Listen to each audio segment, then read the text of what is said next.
Hello, Steve Mills here. It's great to be here and sharing with you some more tried, tested, and proven ways to grow your business, as my good friend Peter Thompson would say. So today I want to talk to you about what I call the 9 big mistakes that I see in business. And I've been doing this a long time now, and you don't have to be too bright or too, well read even to understand that there are only so many mistakes. Now, I'm sure there are many other mistakes other than the 9 I'm going to go through with you, but these 9 are definitely ones that I see made. I'm going to say all the time, but certainly a lot of times I see these mistakes being made, and really, when you consider that 8 out of 10 businesses that start fail within 5 years, and then out of the remaining 20%, a full 90% of those don't see year 10, really that's not great. And my mission, my aim has always been to try and reduce that. I'm sure I'll never manage to eliminate it, but certainly to reduce it. So I'd like, if I may, to go through them. I'm going to kick off with one that I think is pretty awesome, pretty massive in the UK, and that is staying too small. I hear people saying all the time, "Oh, I don't want to employ people." And I understand that, and there's nothing wrong with that, but you don't have to employ people to grow your business. What you have to do is to think about things differently. It's very easy to be what I'd call a self-employed person instead of a business. A self-employed person being somebody that just goes to work, repairing things or cleaning things or making things, and they just won't ever really make any real money because they've only got so much time, and people will pay them a limited amount of money per hour. And so that's a mistake, I think. If you're serious about getting a business, starting a business, and then growing that business, this is really what it's about. It's not about the mistakes necessarily of running a business as a self-employed, I don't know, patron and decorator, and that you just want to be you and you just want to earn a living. It's not about earning a living, it's about making money. Okay, so just to be clear. So number 2, not getting attention. Not getting known. People say to me all the time, "Oh, I'm really good at what I do, but nobody knows about us." What they're really saying is, I'm really good at what I do, but I'm really bad at marketing what we do. And so nobody knows about us. And they survive by winning business from referral, from word of mouth, do a bit of networking. And, they've probably got a website, but that doesn't really make them any business.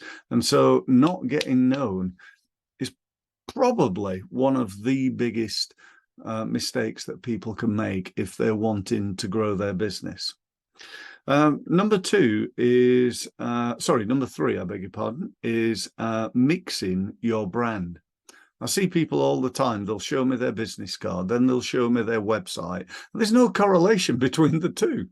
And then they'll show me, this brochure that they've done, and there's no correlation between that either. So mixing brand, people go, "Oh, I've run out of business cards. Let's go and get somebody else to design a new one." No, you want the same one. You want you want to stick with the brand, build your website and base the rest of your business around your website and the brand that you've created around that is the way I do it, and the way I'd recommend you think about doing it too. Number 4 is ignoring digital marketing. I hear people all the time tell me, "Well, I don't get this digital marketing." In 2022, when I'm recording this video and going forward, there is no excuse. You've got to embrace it. Yeah, it's as simple as that. It's whether you're going to survive or not. If you don't embrace it, you probably won't even survive, let alone about thrive. Digital marketing is here to stay, whether you like it or not, even if you don't do it, even if you don't understand it. People people say to me things like, well, I'm on LinkedIn, but I don't really do anything. I'm on LinkedIn, and I don't really understand it. I've heard of Google advertising, but I've never done any. Facebook, that's not for business, is it? It's just like, blows my mind, to be honest. Having 27 years of people, not really understanding the power of these tools. So ignoring digital marketing is number 4. Number 5, in a very similar vein, ignoring digital advertising. Never in history has there been such a great opportunity as digital advertising. We got Google ads, we got Facebook, we've got LinkedIn, we've got YouTube advertising, we've got Twitter, we've got Instagram, we've got, you name it. I could go on and on and on and on. We've got so many opportunities, and there's so many great things that people are just not doing and not even knowing about. I was talking at a business conference recently. I had about, 200 people in the room. And I said, hands up if you know what remarketing is.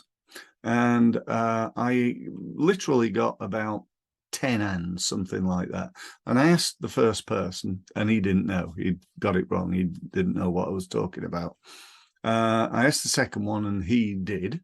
And the third one, it just copied the second one, basically.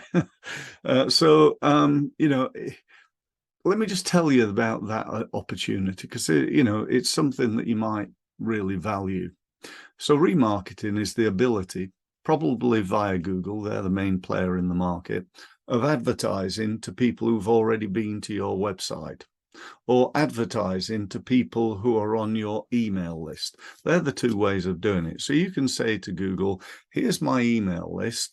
Start showing this to all your Google partners, all 2.5 million websites that I can get my advert on, and start showing them to people that already know me, that are already interested in me. And by the way, you'll only have to pay Google a small amount of money for doing that.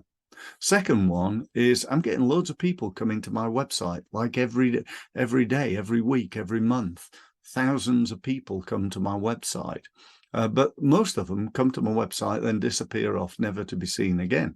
So instead of that, I can say to Google, let's utilize your market, your partners, your 2.5 million websites, and start showing adverts for me to the people who've already visited my website, so therefore are already interested.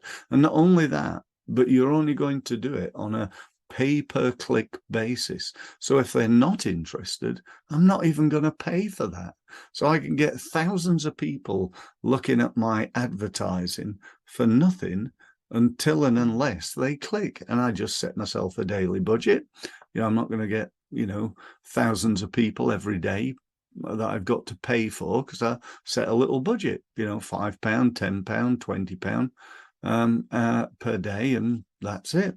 So, it's a great opportunity. Number six is not keeping in touch. Keeping in touch with your, how often do you keep in touch with your customers? What about your prospects? What about the people you network with? This is such a great mistake. It really is, not keeping in touch with. I hear people tell me things like, well, we send out a quarterly newsletter. I've looking at my career, I've been to thousands of networking events. And do you know how many people have followed me up as a result of me attending that event? We've met, we've had a conversation, it's gone well, we've exchanged business cards, and I reckon I could count on my fingers the number of people who followed me up from attending thousands of networking events. It just ain't good enough. You can't get away with it. It's costing you money. Number seven is not using what I call the Parthenon of marketing. The Parthenon in Greece, it's that building with all the different pillars coming down. Yeah, the pillars are supporting the building. just like your marketing supports your business. I get so many people say, well, we win all our business from referral, that's all we do. Or we go exhibiting, that's all we do. Or we've got a website and that's all we do. That's like building a business on one pillar. It's going to topple over if anything happens to that pillar. You with me? So my belief, and I got this from a guy called J. Abraham back 27 years ago when I paid £2,000 to attend his 4-day workshop. And he spoke about this idea of having what he called multiple streams of income. So a stream of income is from referral, another one is from networking, another one is LinkedIn, another one is Facebook advertising, another one is remarketing, another one is Google ads, and you get the idea. Okay, so whilst I'm all for going and finding one thing that you do reasonably well, and then go and find another thing that, sorry, not reasonably well, really well, that's what I meant to say. Find one thing that you do really well, and then another one that you do really well, then another one, and you're building pillars all the time. Getting proof of concept that for every pound you spend, you're getting £2, £4, £10 back. How many times do you want to do that? Well, I'd do that all day, every day, and spend as much money as I wanted. Number 8 is actually not using referrals. Referrals are such a powerful thing. And when I say not utilizing them or using them, people often, do a good, their strategy for their referral marketing plan is to do a good job and hope that people will recommend them. They hope that people will recommend them. They're running their business on a hope, on a whim. And the truth is that if you took 100 people, you probably got like maybe 5 or 10 people that recommend you. You might have 1 or 2 people that wouldn't recommend you. Nobody's perfect, but the vast majority would recommend you, but they just don't. Why not? Well, they're busy. They're like you. They're like me. They're busy. They're not waking up every morning thinking, I wonder who I can recommend Steve Mills to today. So I've got to stimulate that. I've got to ask them. I've got to talk to them and try to get them to recommend me and what I do. So we need what I call a referral marketing system or plan in place in your business, in my business, and in every business. Last but not least, is really not in investing enough time, money, and effort in marketing. And I suppose training as well, really. People say to me, well, I've never really done any training in marketing, Steve. I've been running a business for 10 years. You've done no training? Give me a break. Another one, I was speaking at an event a few years ago, just before COVID, in Birmingham. I had 1,000 people in the room, and I said, hands up, who's responsible for sales? I got virtually 1,000 hands. I then said, hands up, who's done any sales training in the last year? And I got about 50 hands. So 950 people who were responsible for selling in their business couldn't be asked to get any training at all. I don't know about you, but I do training all the time. Every day, just about every day. Every day I do some form of training because I've got to keep my skills up to date. In marketing, it's really tough. Keeping your skills up to date in marketing is tough. Why is it tough? Because it's always changing. It's much more complex than it used to be. It used to be that, you'd stick an advert in the local Yellow Pages, buy a few adverts and send stuff out through direct mail, through the post. That was pretty much what you did 27 years ago. Now, heaven knows how many different things there are that you can do. So, we've got to invest time in our training, time in our team's training, both sales and marketing. We've got to invest more time I talk to people who say, well, we do really well on the phone. We pick up the phone and call people. I say, that's fantastic. They say, well, how can we do more? I said, well, pick up the phone more. If you know that for every 10 calls, that equals 1 new client, you could either become better at picking up the phone and getting 2 new clients or 3 new clients, or you could just pick up the phone more often.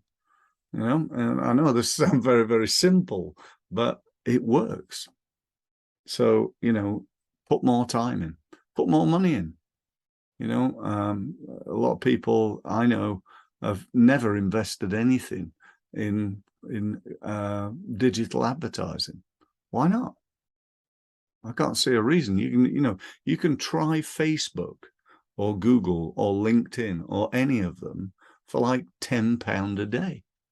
What's the worst thing that could happen?